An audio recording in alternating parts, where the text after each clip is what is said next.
Saudara tahu kasih kalau resistensi antibiotik ini sudah jadi masalah kesehatan dunia, masalah keamanan pangan, dan perkembangannya.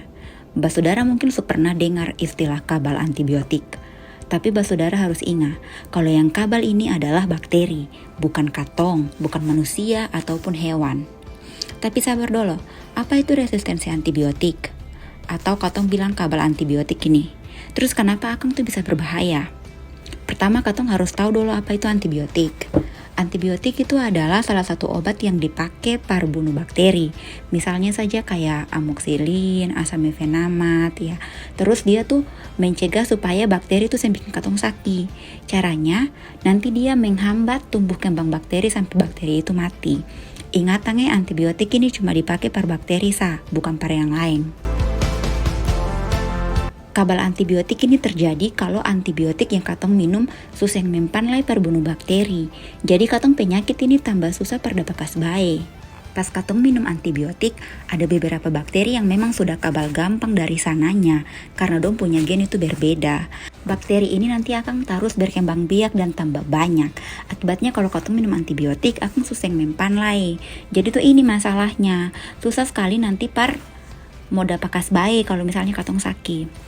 Masalahnya kan, katong punya tubuh kan sebegitu. Tambah deh katong punya kalakuan minum obat yang sabarang. Jadi katong bikin katong punya tubuh nih tambah beresiko begitu. Misalnya apa? Misalnya katong beli antibiotik sabarang di pondok pas katong sakit. Toh kalau misalnya katong beli obat sabarang tanpa tahu ini katong penyakit dari bakteri atau virus, itu bisa bahaya.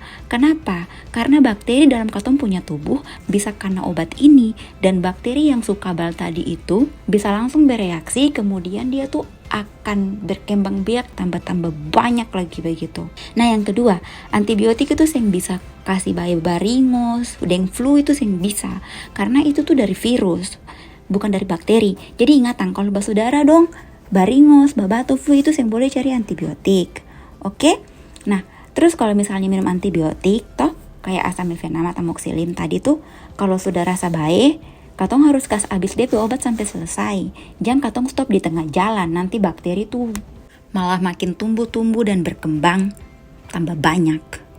Jadi, siapa sih yang bisa berpotensi dapat resistensi antibiotik ini? Nah sebenarnya kasus ini tuh sudah merupakan ancaman di seluruh dunia. Bisa karena semua orang, berapapun DP umur, dimanapun dia tinggal, bisa karena semua orang. Di tahun 2019 saja, ada 1,27 juta orang meninggal di seluruh dunia gara-gara resistensi antibiotik. Dan juga dia tuh berhubungan dengan 5 juta kasus kematian. Jadi bagaimana saudara? Masih mau coba-coba beli obat sabarang? Pikir 2 kali ya? Oke? Oh iya, sebelum beta tutup, jangan lupa sebarkan video ini ke katong punya saudara-saudara yang lain supaya dong juga tahu tentang kasus ini. Dadah!